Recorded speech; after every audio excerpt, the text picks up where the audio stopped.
Hello, church family, friends. Just got a little devotion here for the men of our church and any other men that want to challenge here today. Been reading a book here, Mark Batterson, Chase the Lion, second or third time reading through it. When a lion's roar registers in the auditory cortex, the brain sends an immediate message to the body: run away as fast and as far as you can. That's the normal reaction. But lion chasers aren't normal. They don't run away from what they're afraid of. They run toward the roar. They don't seek safety. They seek situations that scare them to life. I love that.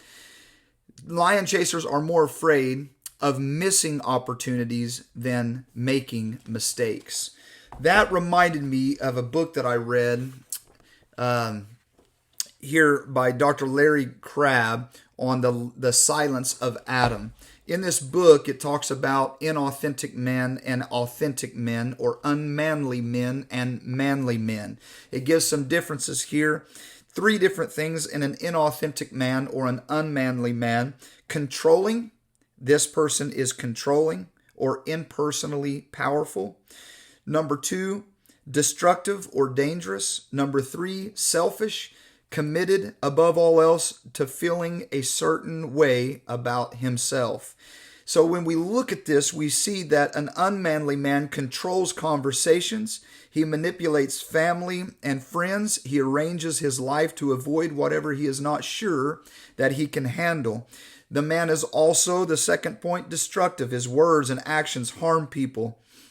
Number 3, and this is kind of where it hits home, the selfishness. It says his selfishness is not always apparent, but it reveals itself clearly at hard times. This is the time when real men will stand up, or when inauthentic men will back down. So it brings this unmanly men and inauthentic men, it brings them to a place of powerlessness, anger, or angry when angry men are easily irritated and terrified. What if life exposes me as a failure? It can bring them to being aggressive or abusive or addictive, feeling powerless. They compensate by committing themselves to controlling something. They become aggressive men. All right, experiencing rage and persuade themselves that vengeance is their due. They become abusive men.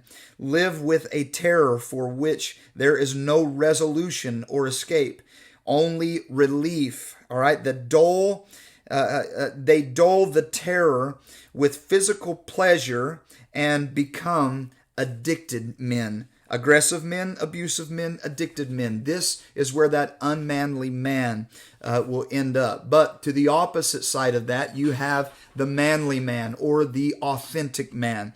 This man, number 1, the manly man knows he is strong, not powerless. Strong men take the initiative. A manly man is not an aggressive man. He is an active man. All right, the opposite of being passive. Our families need us. The Bible says for the man to provide for the family. This is what God has caused man to do. What he was created to do was to provide for his family. So instead of thinking about us and our feelings, we serve our families by meeting their emotional needs during this time. Number 2, the manly man experiences a state of being less angry, less easily threatened. He is more than a conqueror. A released man is not abusive. He is a gentle man, not weak. A man whose power is controlled for good purposes.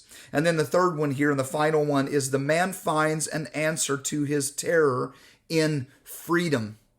He finds it in freedom. No matter what happens in life, manly men always find room to move. Manly men always find room to move. And I want to leave you with this, just a few statements here. There is always something to be, even when there is nothing to do. There's always something to be. Your family needs you to be something right now. Your family needs you to be a leader. Your family needs you to stand up. Can I tell you that you were created for this moment? When God created Adam, we see that he created him, put him in chaos, said, name everything. All right. You were created for this moment. Stand up and stand out. You were designed for this time. God bless you. Take this to heart. Do what God's called you to do, men. Stand up and be strong.